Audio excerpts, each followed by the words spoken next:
Feinstein in deep after it's discovered who FB says her personal driver of 20 years really worked for. Senator Dianne Feinstein has been in office for a very long time. As such, she has accumulated a long-standing staff. However, it's just being reported that one of her former staff members allegedly wasn't who he said he was. He's now receiving a lot of attention for what his real role apparently was. If the allegations are true, he did not have America's best interest at heart. Instead, it was the exact opposite. The Daily Wire reported, Senator Dianne Feinstein reportedly had a Chinese spy infiltrate her office for some 20 years. According to reports from Politico and the San Francisco Chronicle, the mole from the communist government served as Feinstein's driver, an office gopher, a liaison to the Asian American community, and even attended Chinese consulate functions on behalf of the senator. Feinstein allegedly had no idea that the man was spy for some 2 decades, and only found out via the FB 5 years ago. She was apparently mortified by the shocking news and reportedly forced the spy into resignation, but neglected to tell her staff of the revelation. Jeff Harp, a former FB agent and security analyst for Pix5, noted Feinstein's close ties to the intelligence community and said he was unsurprised by the infiltration. Think about Dianne Feinstein and what she had access to, Harp said. 1. She had access to the Chinese community here in San Francisco, great amount of political influence. 2. Correct me if I am wrong, Dianne Feinstein still has very close ties to the intelligence committees there in Washington, D.C. They also have an interest in the economy here. How to get political influence here, added Harp. What's being developed in Silicon Valley that has dual-use technology?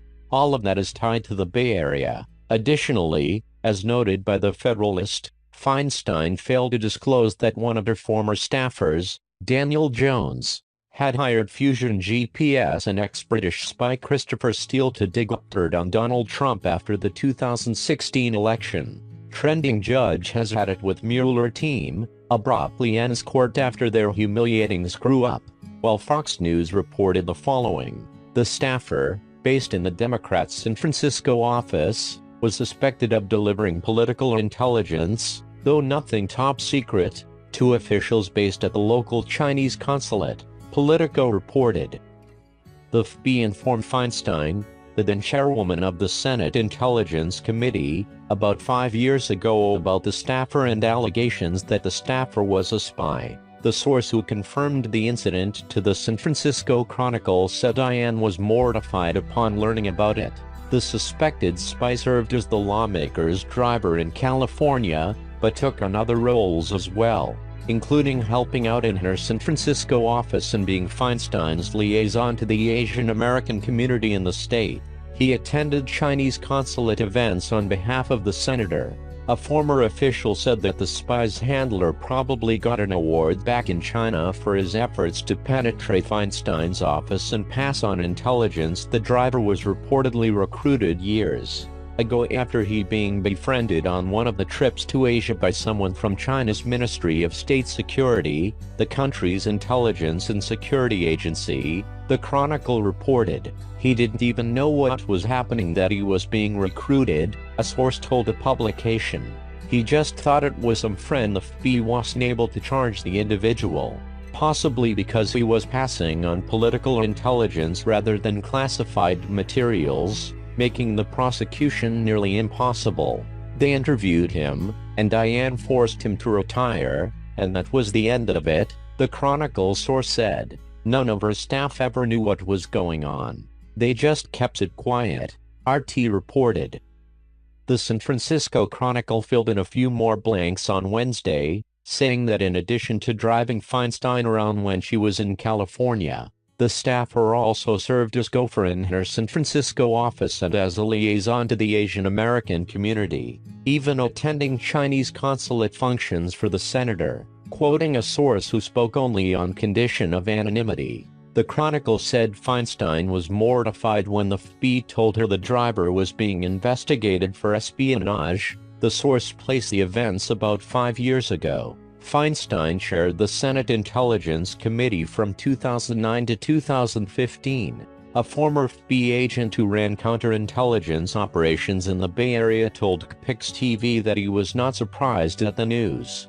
Politicians with access to classified information are generally trained on what not to say and when, but there are many opportunities to slip up with a driver that has been around for 2 decades, Jeff Hart told the channel. They interviewed him, and Diane forced him to retire, and that was the end of it, the source told the Chronicle. None of her staff ever knew what was going on, the source added. They just kept it quiet. Now that the secret is out, however, it seems to have attracted little national attention, as the US media and political establishment is way too busy looking all over the place for Russian spies. Feinstein has previously chaired the Senate Rules Committee for 2 years from 2007 to 2009, as well as the Select Committee on Intelligence for several years from 2009 to 2015. Now, at 85 years old, she is the oldest serving U.S. senator in the Senate. She is now running for re-election this year but unfortunately failed to receive the nomination of the Democratic Party in the 2018 general election. This scandal could potentially have negative consequences on a re-election campaign. Barack Obama spent 80 years in the White House being worshipped by the so-called mainstream media. By contrast, fake news media outlets have smeared Donald Trump with lies and conspiracy theories in order to drive him from office. So Barack Obama and the Democrats couldn't believe their eyes when they saw the results of one poll and how the American people compared Obama to Donald Trump.